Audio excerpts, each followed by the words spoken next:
Good morning everyone, to another beautiful morning. Now before we start, I'd like to give a little update on Molly. I know people seem quite concerned about her.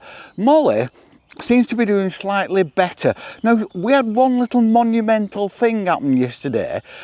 Seems like nothing, but for me it's a big thing. I've been having to carry her upstairs and downstairs for about a month now. She's because of her leg, and just because she hasn't got the strength anymore, I don't want her, because she would attempt to, and I don't want her falling downstairs. Anyway, yesterday afternoon I went to make the bed, and while I was up there, it was early evening, she was downstairs, and while I was making the bed I heard this pat pat pat on the landing. And then she walked into the bedroom, and I never heard her coming upstairs. And she seemed quite fluid and in her movements and everything. I think she'd made it upstairs without any problem. Anyway, I carried her back downstairs, but that was a biggie for me. And she's eating a little bit now. We got up this morning and I gave her a bit of breakfast and she ate it. So I'm quite pleased. Now I know I'm probably making a big thing out of this, but the point is that Molly is nearly 15, and I understand that, and I know she's not going to be around for much longer because life dictates that. She's a little old lady, but all I don't want her to be in pain, unhappy, miserable during her last time here. I want her to be happy and comfortable, because she has had a very, very happy and comfortable life. I've managed to give her a great life, I think, and I hope, and I'm sure I have.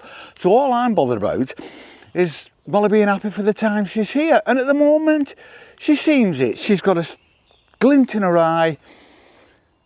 She's walking very, very slowly behind me. There she is. But she's okay. And thank you for everyone's concern out there. You're all very, very nice people. Now this morning, on this beautiful morning in the countryside where it's very green and the sun's coming through the trees and the birds are singing away like billy-o, I'd like to just talk about things we do on a day-to-day basis. Things we do, perhaps not because we want to, or not even perhaps because we don't want to. It's just that things become a habit, things that society expects us to do, so we just do it without question. Little things that aren't significant, that the neighbours wouldn't know about or care about, that your family wouldn't know about or care about, that you just go along and do as a matter of course. Do you wash the car on a Sunday morning?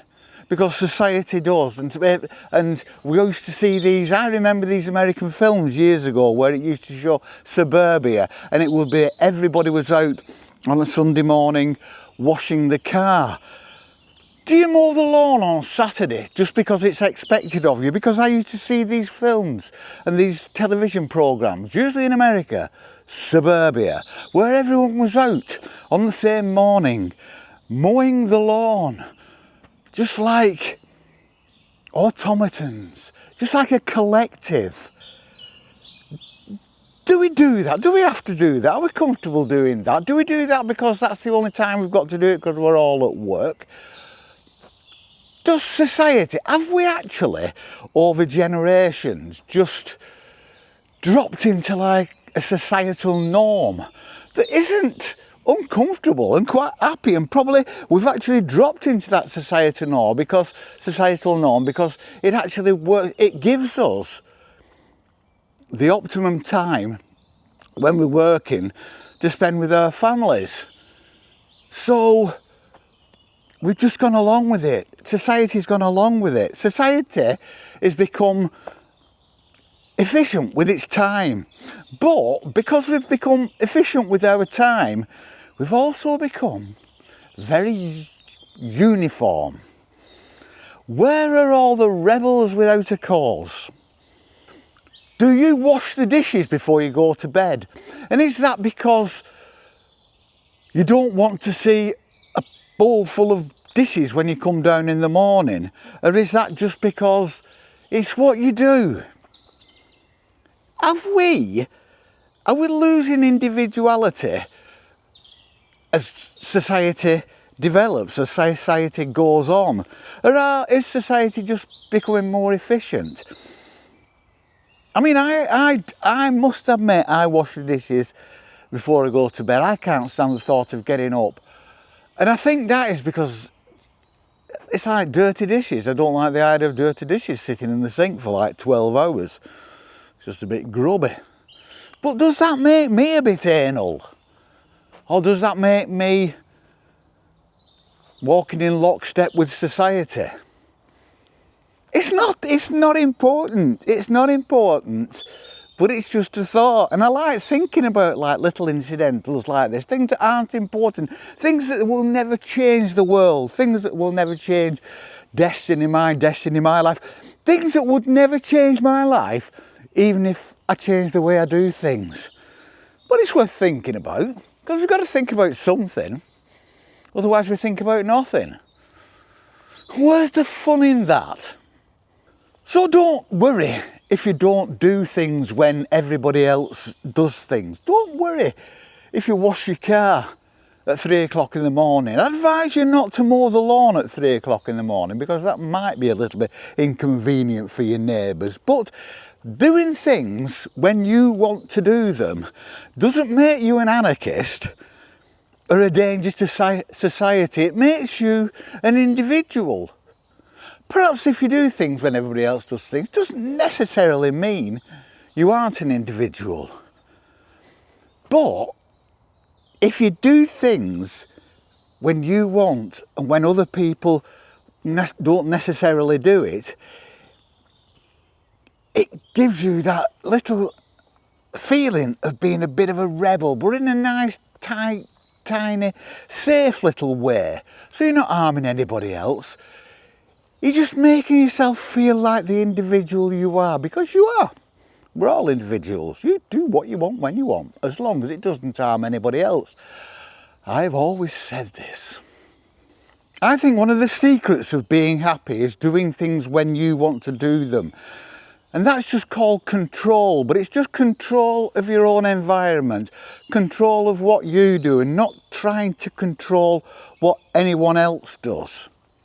And life, I think, is mostly about compromise. It's about doing things we want to do when we want to do them, but also not kind of upsetting the equilibrium too much, not knocking against society too much.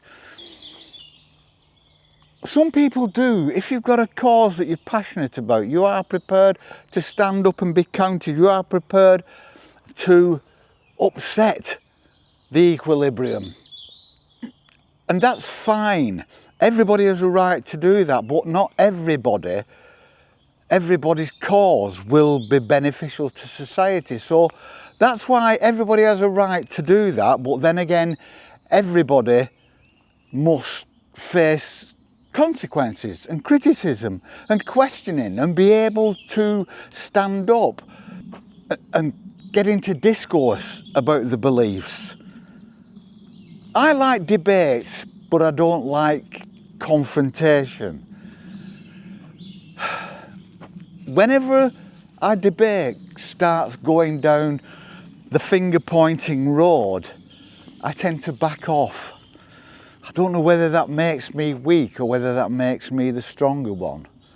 That I will try to avoid confrontation rather than let things escalate just to get my point across. I do think the people who tune into our channel are, for the most part, free thinkers, individuals, but people who want to do good things in society, but also people who don't take crap, or as Rowan Atkinson once said, don't brook no crapulence. And I think everybody should be like that. Everybody should be a James Dean. But you also have to be very, very careful who you've got in the car when you crash it. We shall see you on the flip. Peace and love.